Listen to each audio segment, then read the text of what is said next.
Tonight on Metro News, quake victims struggle to sell their homes. Canterbury kids get back to business. And will this sports ground be demolished?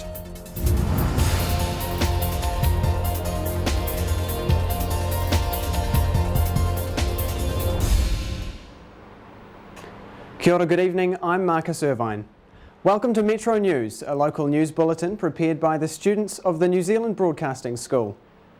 Tonight we continue earthquake coverage. Nearly 2 weeks on, and the initial shock of the disaster is beginning to wear off, and the focus is now on rebuilding and recovery. But as Gracie Fee discovered, the recovery may be slower for those looking to sell their homes as they face heavy losses. The McLeod's house has been on the market since March. They'd had little response until 2 weeks before the quake. They thought they'd struck their luck. We had an agreement signed the day before, so we were under offer, and we had two other couples very interested in the house. Then the earthquake hit, and what happened? All over, completely. Although most of the damage isn't visible, their walls suffered severe splits and cracks, and the entire house is now on a tilt. Although most people would want this damage off their hands, this couple gave the buyer a chance to opt out. We basically rang our lawyers the day after, or the first business day after, and basically said that if they wanted out, they out. And it turns out there's a clause anyway in there somewhere that says in the event of a natural disaster that it's all null and void. So that's all right. Couldn't possibly want anyone to take our house now. The clause being force majeure, where in serious circumstances the contract can be cancelled. There are remedies in every contract. Any contract that they have signed, there are remedies in there that allow them to get out if it's too bad, or for the vendor to fix the property if it's not too bad, and bits and pieces of that nature. And if everyone cuts everyone a bit of slack and no one reacts too fast or whatever, the property transactions will still go through. In the McLeod's case, it didn't, but there are no hard feelings. No bad feelings at all. I mean, times are tough. These are, this is a natural disaster, so extreme case. If we'd bought this place, I'd want out. And they too wanted out, with plans to move to the Gold Coast. That seemed to be where they were headed less than 2 weeks ago. Now, with insurance, they can expect roughly half the price they'd settled for. In the event of being paid out, I think we're going to take a huge loss, and I'd say probably half what we were going to get. And I probably think I'd be happy with that right now. I'll just take whatever I can get and go. Packing up and leaving now likely to be to make room for the demolition crew, rather than new occupants. Gracie Fee, Metro News. Thousands of Canterbury kids returned to school this week in an attempt to bring a sense of normality back to the city. In an effort to ensure the transition goes smoothly, trauma counsellors are on hand to help. But as Claire Martin discovered, for many of our young ones, it's business as usual. The quake's physical damage will likely take many months and billions of dollars to clean up. But the city's little ones have bounced back surprisingly well. We don't need mass counselling here, we really don't. Experience and research shows that 95% of the population will survive and recover because most people are quite resilient. And schools like this one are focusing on one thing. Where to from here? Again, as I said, normality. And someone said the other day, another principal said it's going to be a new normal. I don't think life is ever going to be the same again.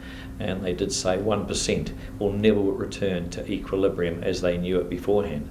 So it's going to have a devastating effect on those people.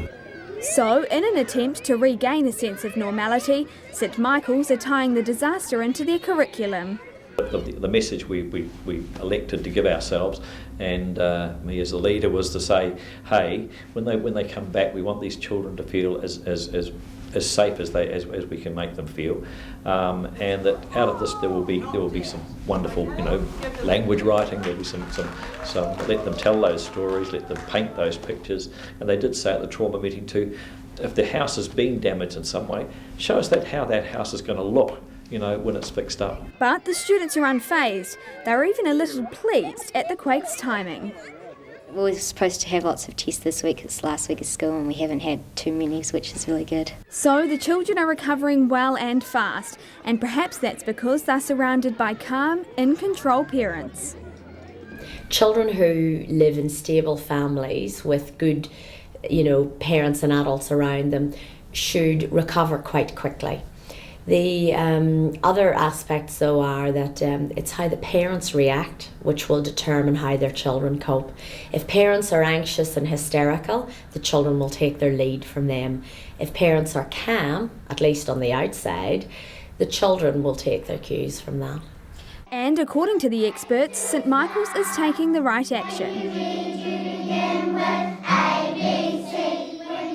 The best thing to recover from an event like this is to get on business as usual. And it is business as usual for this Christchurch school.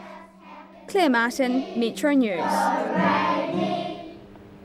During this time of emergency, a large number of organisations have stepped up and offered support for the community. This offer came not only in the wake of the disaster, but is also being extended for as long as necessary. Lacey Wilson has been with Ngāi Tahu to see what help they are offering. The earthquake may have left the Ngāi Tahu headquarters cordoned off, but that didn't stop them. As we brought our IT and our communications in, we shifted a number of the managers out to the Ngāi Tahu lobster factory at the airport, set up our call centre, got our IT running again. Then we phoned over 800 of our elders. Happily, no one was hurt, and so the Runanga were able to provide practical assistance, like the establishment of Tuahiwi Marae as a temporary home. It frightens you because you have no idea where you're going to go, where you're going to live and what you're going to do.